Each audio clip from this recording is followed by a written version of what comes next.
This is a tomb, not for a person, but for a ghost of fire and poison that has haunted this land for decades. In 1986, reactor number 4 at the Chernobyl nuclear power plant exploded, unleashing the worst nuclear disaster in history. But what if I told you that this tomb, the largest land-based movable structure ever created, was built next to the disaster site and then, inch by agonizing inch, slid over the top of it? This is the story of the new Safe Confinement, a mega project born not to create, but to contain, an engineering marvel designed to entomb a nuclear catastrophe. In the terrifying days after the explosion, Soviet crews performed an act of desperate heroism. In just 206 days, working in lethal radiation fields, they hastily built a concrete and steel shell over the exposed reactor core. They called it the Sarcophagus. But it was a temporary fix, built to last maybe 30 years. It was full of holes, it was structurally unsound, and it was slowly collapsing.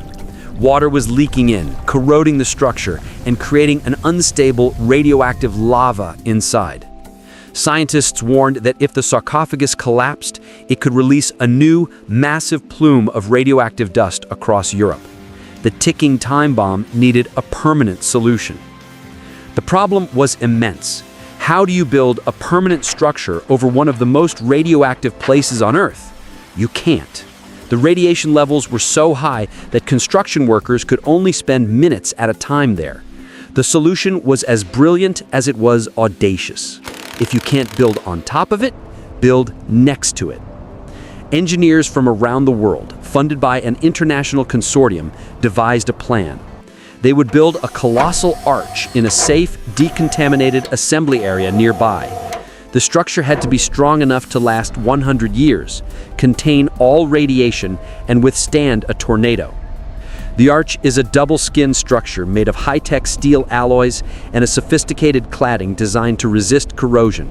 It's taller than the Statue of Liberty and has a span wide enough to house the entire Cathedral of Notre Dame. Inside, it's equipped with a complex ventilation system to manage humidity and prevent corrosion, keeping the ghost locked inside.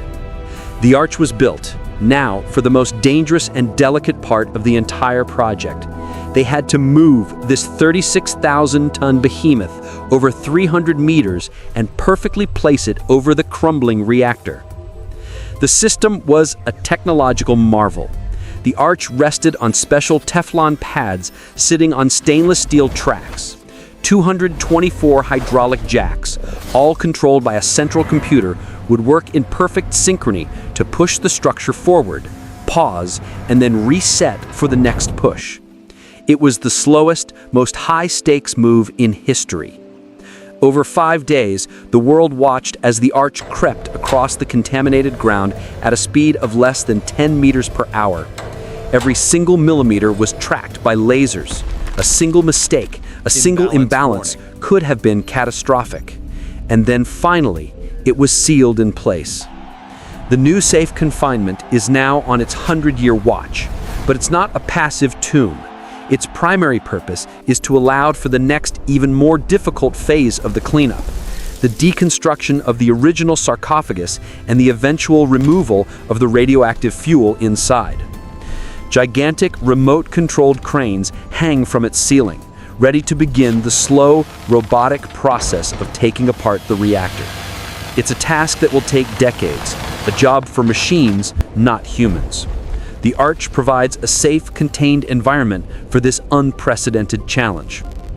The Chernobyl Arch is a monument to what humanity can achieve when faced with a global threat. It is a symbol of international cooperation, a marvel of engineering, and a permanent, silent reminder of the terrifying power we've unleashed and the incredible lengths we must go to in order to contain it.